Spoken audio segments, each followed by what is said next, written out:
बोलो श्री प्राणनाथ प्यारे की जय। बोलो श्री सद्गुरु महाराज की जय। जागनी रास शरद पूर्णिमा का उत्सव जो पन्ना जी में बनाया जाता है। शरद पूर्णिमा के उत्सव का अर्थ है जहाँ रास हुई थी। रास का अर्थ है जहाँ आनंद ही आनंद हो। अगर हम रास को दुनियावी अर्थ से देखें तो रास को गांव की भाषा में धान के ढेर को रास कहते हैं। जब गेहूं अत्यधिक मात्रा में इकट्ठा हो जाती है तो उस इकट्ठे ढेर को ही रास कहते हैं। रास का अर्थ गाना बजाना या गरबा करना नहीं, अर्थात उसके मूल महत्व को समझना होता है। रास का अर्थ है जहाँ सिर्फ आनंद और प्रेम हो और उसके अलावा कुछ ना हो। रास की शुरुआत ब्रिज लीला से ही तो हुई थी।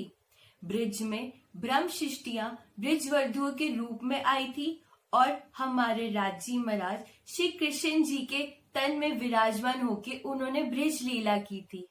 ब्रिज में श्री कृष्ण जी जब भी अपनी बांसुरी बजाते तब सारी ब्रिजवधुएं अपना सारा काम छोड़कर श्री कृष्ण जी से मिलने पहुंच जाती। ब्रिज में प्रेम और समर्पण था।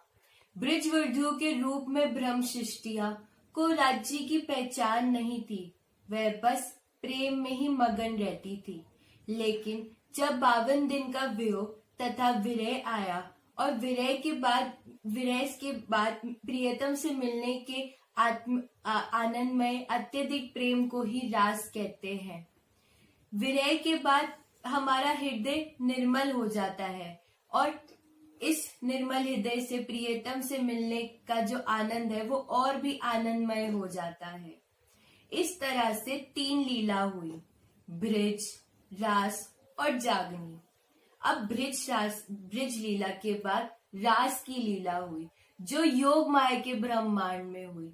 और योग माया के ब्रह्मांड में जो रास लीला हुई वो इस भौतिक तन से नहीं हुई।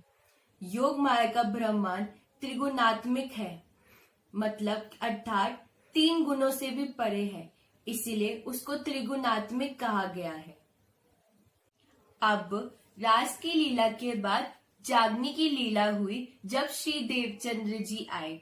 देवचंद्र जी के आने वाली लीला को जागनी रास बोला गया है, क्योंकि श्री राज जी चाहते थे कि उनकी लिखी साक्षात कुलजम स्वरूप हम सुंदर साथ तक पहुंचा सके।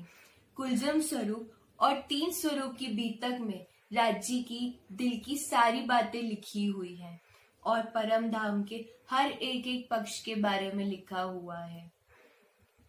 हमें इस रास में खुद भी जागृत होना है और दूसरों को भी जागृत करना है।